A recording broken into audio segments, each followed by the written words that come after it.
ओम श्री गणेशाय नमः। ओम बृहस्पति देवाय नमः। ओम नमः भगवते वासुदेवाय नमः। आइए भक्तों, आज सुनते हैं बृहस्पतिवार व्रत की कथा, बृहस्पतिवार की विधि और आरती। ओम नमः भगवते वासुदेवाय नमः। श्री कृष्ण गोविंद हरे मुरारी, हे नाथ नारायण वासुदेवा। इस दिन बृहस्पतिवार और महादेव जी का पूजन होता है। दिन रात में एक समय ही भोजन करें, पीले वस्त्र धारण करें तथा पीले पुष्पों का सेवन करें। भोजन भी चने की दाल का होना चाहिए, नमक नहीं खाना चाहिए। पीले रंग के फूल, चने की दाल, पीले कपड़े और पीले चंदन से पूजन करना चाहिए।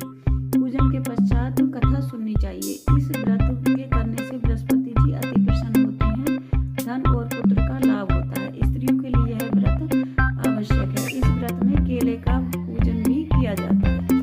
आइए अब सुनते हैं बृहस्पतिवार की कथा। एक राजा था जिसके घर में अन्न और धन की कोई कमी नहीं थी, परंतु उसकी स्त्री बहुत ही कृपण थी। वह किसी भिक्षार्थी को कभी कुछ नहीं देती थी, सारे दिन घर के कामकाज में लगी रहती थी। एक समय साधु महाराज बृहस्पतिवार के दिन उसके द्वार पर आए और भिक्षा की याचना की। स्त्री उस समय घर आंगन को लीप रही थी। इस कारण साधु महाराज से कहने लगी कि महाराज, इस समय तो मैं लीप रही हूँ, आपको कुछ नहीं दे सकती, फिर किसी अवकाश के समय आना। साधु महात्मा खाली हाथ चले गए। कुछ दिन के पश्चात वह साधु महात्मा आए और उसी तरह भिक्षा मांगी। रानी उस समय लड़के को खाना खिला रही थी। कहने लगी कि ये महाराज, क्या करूं, अवकाश ही नहीं है, इसलिए आपको कुछ नहीं दे सकती। तीसरी बार महात्मा आए तो उसी तरह उनको टालना चाहा। महात्मा जी कहने लगे कि यदि तुमको बिल्कुल ही अवकाश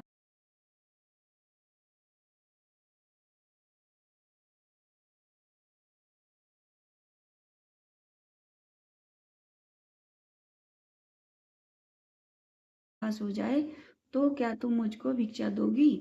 रानी कहने लगी कि हाँ महाराज, यदि ऐसा हो जाए तो बहुत ही कृपा होगी।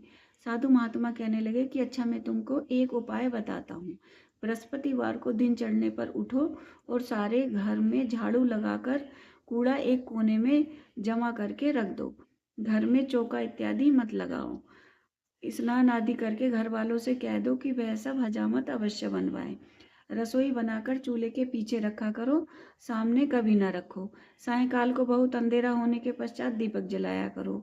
और बृहस्पतिवार को पीले वस्त्र कभी मत धारण करो, ना ही पीले रंग की चीजों का भोजन करो। यदि ऐसा करोगी तो तुमको घर का कोई काम नहीं करना पड़ेगा। रानी ने ऐसा ही किया।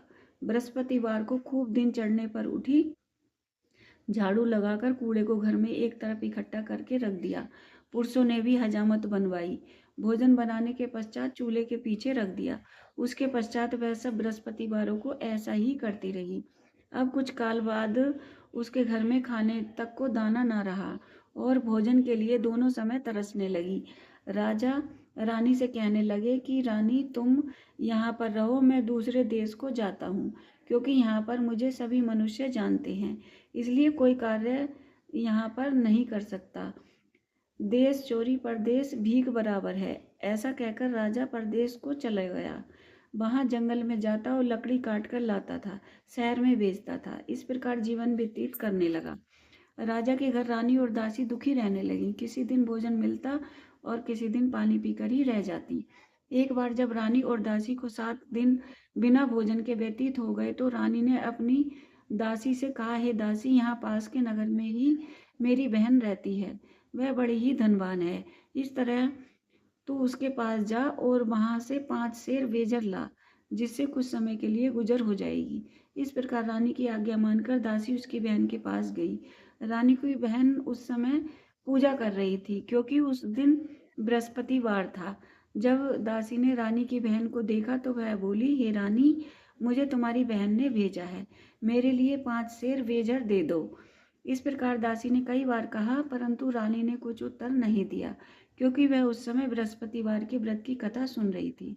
इस प्रकार जब दासी को किसी प्रकार का उत्तर ना मिला तो वह बहुत दुखी हुई और क्रोध भी आया और लौटकर अपने घर में रानी के पास आकर बोली, हे रानी, तुम्हारी बहन तो बहुत बड़ी आदमीन है, वह छोटे मनुष्यों से बातें नहीं करती। इसलिए जब मैंने उससे कहा तो उसने किसी प्रकार का कोई उत्तर नहीं दिया। उसका कोई दोष नहीं है, जब बुरे दिन आते हैं तब कोई सहारा नहीं देता। अच्छे बुरे का पता आपत्ति काल में ही लगता है। जैसी ईश्वर की इच्छा होगी वह होगा। यह सब हमारे भाग्य का दोष है। उधर उस रानी ने देखा कि मेरी बहन की दासी आई थी, परंतु मैं उससे नहीं बोली। इससे वह बहुत दुखी हुई होगी। यह सोचकर कहानी को सुन और विष्णु भगवान का पूजन समाप्त करके वह अपनी बहन के घर चली गई और जाकर अपनी बहन से कहने लगी, हे बहन, मैं बृहस्पतिवार का व्रत कर रही थी। तुम्हारी दासी गई थी। जब तक कथा होती है तब तक ना उठते हैं और ना बोलते हैं, इसलिए मैं ना बोली। कहो दासी क्यों गई थी? रानी बोली, बहन, हमारे अनाज नहीं था। वैसे तुमसे कोई बात छिपी नहीं है, इस कारण मैंने दासी को तुम्हारे पास 5 सेर बेजल लेने को भेजा था। रानी बोली, बहन देखो, बृहस्पति भगवान सबकी मनोकामना पूर्ण करते हैं। शायद तुम्हारे घर में अनाज रखा हो। इस प्रकार के वचन रानी ने सुने तो घर के अंदर गई और वहां से उसे एक घड़ा बेजर का मिल गया। तब वह रानी और दासी प्रसन्न हुई और दासी कहने लगी, हे रानी देखो, वैसे हमको भोजन नहीं मिलता, इसलिए हम आज ही व्रत करते हैं।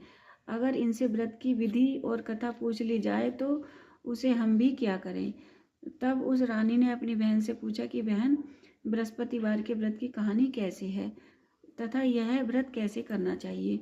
रानी की बहन ने कहा, हे बहन, गुरुवार के व्रत में चने की दाल मुनक्का से विष्णु भगवान का केले की जड़ में पूजन करें, दीपक जलावें, पीला भोजन करें तथा कहानी सुने। इस प्रकार करने से गुरु भगवान प्रसन्न होते हैं, अन्न पुत्र धन देते हैं, मनोकामना पूर्ण करते हैं। इस प्रकार से रानी और दासी दोनों ने निश्चय किया कि बृहस्पति भगवान का पूजन अवश्य करेंगे। 7 रोज बाद जब बृहस्पतिवार आया तो उन्होंने व्रत रखा। गुड़साल में जाकर चना गुड़ बीन लाई तथा उसकी दाल से केले की जड़ का तथा विष्णु भगवान का पूजन किया। अब पीला भोजन कहाँ से आए? बेचारी बड़ी दुखी हुई, परंतु उन्होंने व्रत किया था, इस कारण गुरु भगवान प्रसन्न हुए और 2 थालों में सुंदर पीला भोजन लेकर आए। दासी को देकर बोले, हे दासी, यह तुम्हारे और रानी के लिए भोजन है, तुम दोनों करना। दासी भोजन पाकर बड़ी प्रसन्न हुई और रानी से बोली, भोजन कर लो। रानी को इस विषय में कुछ पता नहीं था, इसलिए वह बोली, अरे दासी, तू ही भोजन कर, क्यों हमारी व्यर्थ में हंसी उड़ाती है। दासी बोली, हे एक महात्मा भोजन दे गया है। रानी कहने लगी, वह भोजन तेरे लिए ही दे गया होगा, तू ही भोजन कर। दासी कहने लगी, वह महात्मा हम दोनों को 2 थालों में भोजन दे गया है, इसलिए हम और तुम दोनों ही साथ साथ भोजन करेंगी। इस प्रकार रानी और दासी दोनों ने गुरु भगवान को नमस्कार करके भोजन प्रारंभ किया तथा वह प्रत्येक बृहस्पतिवार को गुरु भगवान का व्रत और विष्णु पूजन करने लगी। बृहस्पति भगवान की कृपा से फिर रानी और दासी के पास काफी धन हो गया। रानी फिर उसी प्रकार आलस्य करने लगी। तब दासी बोली, देखो रानी, तुम पहले इसी प्रकार आलस्य किया करती थी, तुम्हें धन रखने में कष्ट होता था, इस कारण सभी धन नष्ट हो गया। अब गुरु भगवान की कृपा से धन प्राप्त हुआ है तो फिर तुम्हें आलस्य होता है। बड़ी मुसीबतों के बाद हमने यह धन पाया है, इसलिए हमें दान पुण्य करना चाहिए तथा भूखे मनुष्यों को भोजन कराओ, प्याऊ लगवाओ, ब्राह्मणों को दान दो, कुआं तालाब बावड़ी आदि का निर्माण कराओ, मंदिर पाठशाला बनवाकर दान दो, कुंवारी कन्याओं का विवाह कराओ, धन को शुभ कार्यों में खर्च करो, जिससे तुम्हारा यश फैलेगा तथा स्वर्ग प्राप्त होगा। रानी ने इस प्रकार कर्म करने आरंभ किए तथा उसका यश फैलने लगा। रानी और दासी विचारने लगी कि न जाने राजा किस प्रकार से होंगे, उनकी कोई खबर नहीं मिली। गुरु भगवान से उन्होंने प्रार्थना की। तब भगवान ने रात्रि में राजा को स्वप्न में कहा, हे राजा, उठ, तेरी रानी तुझे याद करती है, अपने देश को चलो। राजा प्रातःकाल उठा और विचार करने लगा। स्त्री जाति खाने और पहनने की संगनी होती है, पर भगवान की आज्ञा मानकर वह अपने नगर के लिए चलने को तैयार हुआ। इससे पूर्व राजा जब परदेश चला गया तो प्रतिदिन जंगल में से लकड़ी बीन कर लाने लगा और उन्हें शहर में बेचकर अपने दुखी जीवन को कठिनाई से व्यतीत करता था। एक दिन राजा दुखी होकर पुरानी बातों को याद करके रोने लगा। जब उस जंगल में से बृहस्पति देव एक साधु का रूप धारण करके आ गए। राजा के पास आकर बोले, हे लकड़हारे, तुम इस जंगल में किस चिंता में बैठे हो, मुझको बतलाओ। यह सुनकर राजा नेत्रों में आंसू भरकर लाया और बोला, हे प्रभु, आप सब कुछ जानने वाले हो। इतना कह साधु को अपनी संपूर्ण कहानी बतला दी। महात्मा दयालु होते हैं, उससे बोले, हे राजा, तुम्हारी स्त्री ने बृहस्पति देव का अपमान किया था, जिसके कारण तुम्हारी यह दशा हुई है। अब तुम किसी प्रकार की चिंता मत करो, भगवान तुम्हें पहले से अधिक धनवान करेंगे।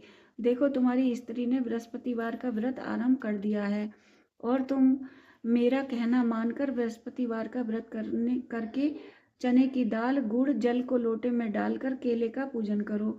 फिर कथा कहो और सुनो, भगवान तेरी सब मनोकामनाओं को पूर्ण करेंगे। साधु को प्रसन्न देख राजा बोला, हे प्रभु, मुझे लकड़ी बेचकर इतना पैसा नहीं मिलता जिससे भोजन करने के उपरांत कुछ बचा सकूं। मैंने रात्रि में अपनी रानी को व्याकुल देखा है। मेरे पास कुछ भी नहीं है जिससे कम से कम उसकी खबर तो मंगा सकूं, और मैं कौन सी कहानी कहूं यह मुझको मालूम नहीं। साधु ने कहा, हे राजा, तुम किसी प्रकार की चिंता मत करो। बृहस्पतिवार के दिन रोजाना की तरह लकड़ियां लेकर शहर जाओ। तुमको उस दिन रोज से दुगना धन प्राप्त होगा, जिससे तुम भली प्रकार भोजन कर लोगे, तथा बृहस्पति देव की पूजा का सामान भी आ जाएगा। इतना कह साधु देवता वहां से लोप हो गए। धीरे धीरे समय व्यतीत होने पर बृहस्पतिवार का दिन आया। राजा जंगल से लकड़ी काटकर शहर बेचने गया। उसे उस दिन और दिन से अधिक पैसे मिले। राजा ने चना, गुड़ आदि लाकर बृहस्पतिवार का व्रत किया। उस दिन से उसकी सब कठिनाइयां दूर होने लगी। परंतु जब दोबारा बृहस्पतिवार का दिन आया तो वह राजा व्रत करना भूल गया। इस कारण बृहस्पति भगवान नाराज हो गए। उस दिन उस नगरी के राजा ने विशाल यज्ञ का आयोजन किया था। शहर में यह घोषणा करा दी थी कि कोई भी मनुष्य अपने घर में भोजन न बनावे। समस्त जनता मेरे यहाँ भोजन करने के लिए आए। इस आज्ञा को जो न मानेगा उसके लिए फांसी की सजा दी जाएगी। राजा की आज्ञा अनुसार शहर के सभी लोग भोजन करने गए, लेकिन लकड़हारा कुछ देर से पहुंचा, इसलिए राजा उसको अपने साथ महल में ले गए और ले जाकर भोजन करा रहे थे तो रानी की दृष्टि उस खूंटी पर पड़ी जिस पर उसका हार लटका हुआ था। वहां पर दिखाई न दिया। रानी ने निश्चय किया कि मेरा हार इसने चुरा लिया है। उसी समय पुलिस बुलाकर उसे जेल खाने में डलवा दिया। जब राजा जेल खाने में पड़ गया और बड़ा दुखी होकर विचार करने लगा कि न जाने किस पूर्व जन्म के कर्म से मेरे लिए दुख प्राप्त हुआ है, और उसी साधु को याद करने लगा जो जंगल में मिला था। उसी समय तत्काल बृहस्पति देव साधु के रूप में प्रकट हो गए और उसकी दशा को देखकर कहने लगे, अरे मूर्ख, तूने बृहस्पति देवता की कथा नहीं की, इस कारण तेरे लिए दुख प्राप्त हुआ है। अब तू चिंता मत कर, बृहस्पति के दिन जेल खाने के दरवाजे पर 4 पैसे पड़े मिलेंगे, उनसे तू बृहस्पतिवार का पूजन करना, तेरे सभी कष्ट दूर हो जाएंगे। बृहस्पतिवार के दिन उसे 4 पैसे मिले। राजा ने कथा की तो उसी रात्रि को बृहस्पति देव ने उस नगर के राजा को स्वप्न में कहा, हे राजा, तुमने जिस आदमी को जेल खाने में बंद कर रखा है वह निर्दोष है, उसे छोड़ देना। रानी का हार उसी खूंटी पर लटका हुआ है। अगर तू नहीं छोड़ेगा तो मैं तेरे राज्य को नष्ट कर दूंगा। इस प्रकार के रात्रि के स्वप्न को देखकर राजा प्रातःकाल उठा और खूंटी पर हार को देखकर लकड़हारे को बुलाकर क्षमा मांगी और राजा को सुंदर वस्त्र आभूषण देकर विदा किया। राजा जब नगर के निकट पहुंचा तो उसे बड़ा ही आश्चर्य हुआ। नगर से पहले से अधिक बाग, तालाब और कुएं हैं। बहुत सी धर्मशालाएं, मंदिर आदि बन गए हैं। राजा ने पूछा, यह किसका बाग है और धर्मशाला है? तो नगर के लोग कहने लगे कि यह सब रानी और दासी के हैं। तो राजा को और भी आश्चर्य हुआ और गुस्सा भी आया। जब रानी ने यह खबर सुनी कि राजा आ रहे हैं तो उसने दासी से कहा कि हे दासी, देख, राजा हमको कितनी बुरी हालत में छोड़ गए थे, कहीं हमारी ऐसी हालत देखकर लौट न जाए, इसलिए तू दरवाजे पर खड़ी हो जा। आज्ञानुसार दासी दरवाजे पर खड़ी हो गई और राजा आए तो उन्हें अंदर ले आई। तब राजा ने क्रोध करके अपनी तलवार निकाली और पूछने लगे कि यह धन तुम्हें कैसे प्राप्त हुआ? तो उन्होंने कहा, हमें यह बृहस्पति देव के प्रभाव से प्राप्त हुआ है। राजा ने निश्चय किया, 7 रोज बाद तो सभी बृहस्पति देव का पूजन करते हैं, परंतु मैं रोजाना दिन में 3 बार कहानी कहा करूंगा तथा रोज व्रत किया करूंगा। अब हर समय राजा के दुपट्टे में चने की दाल बंधी रहती और दिन में 3 बार कहानी कहता। एक दिन राजा ने विचार किया कि चलो अपनी बहन के पास हो आए। इस प्रकार निश्चय कर राजा घोड़े पर सवार होकर अपनी बहन के यहाँ चलने लगा। मार्ग में देखा कि कुछ आदमी एक मुर्दे को लिए जा रहे हैं। रोक कर राजा कहने लगा, अरे भाई भैया, मेरी बृहस्पतिवार की कहानी सुन लो। वे बोले, लो हमारा तो आदमी मर गया, इसको अपनी कहानी की पड़ी है। परंतु कुछ आदमी बोले, अच्छा कहो, हम तुम्हारी कहानी सुनेंगे। राजा ने दाल निकाली और जब कहानी आधी हो पाई थी कि मुर्दा हिलने लग गया। कहानी जब समाप्त हो गई तो वह राम राम कहकर खड़ा हो गया। आगे मार्ग में उसे किसान खेत में हल चलाता मिला। राजा ने उसे देखा और उससे बोला, अरे भैया, तुम मेरी बृहस्पति की कहानी सुन लो। किसान बोला, जब तक मैं तेरी कहानी सुनूंगा तब तक 4 हरैया जोत लूंगा। जा अपनी कहानी किसी और को सुनाना। इस प्रकार राजा आगे चलने लगा। राजा के हटते ही बैल पछाड़ खाकर गिर पड़ गए और पेट में बहुत जोर से दर्द होने लगा। उस समय उसकी माँ रोटी लेकर आई। उसने देखा, अपने पुत्र से सवाल पूछा और बेटे से सब हाल कह दिया तो बुढ़िया दौड़ी दौड़ी उस घुड़सवार राजा के पास गई और उससे बोली, मैं तेरी कहानी सुनूंगी, तू कह तथा मेरे खेत पर ही चलकर कह। राजा ने बुढ़िया के खेत पर कहानी कही, जिससे बैल उठ खड़े हुए और किसान के पेट का दर्द बंद हो गया। राजा अपनी बहन के घर कुशलतापूर्वक पहुंच गया। बहन ने भाई की खूब मेहमानी की। दूसरे दिन प्रातःकाल राजा जागा तो वह देखने लगा कि सब लोग भोजन कर रहे हैं। राजा ने अपनी बहन से कहा कि कोई मनुष्य है जिसने भोजन न किया हो, वह मेरी बृहस्पतिवार की कहानी सुन ले।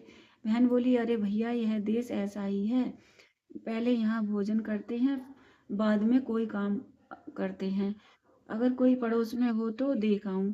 वह ऐसा कहकर देखने चली गई, परंतु उसे कोई व्यक्ति ऐसा नहीं मिला जिसने भोजन न किया हो। अतः वह एक कुम्हार के यहाँ गई जिसका लड़का बीमार था। उसे मालूम हुआ कि उसके यहाँ 3 दिन से किसी ने भोजन नहीं किया है।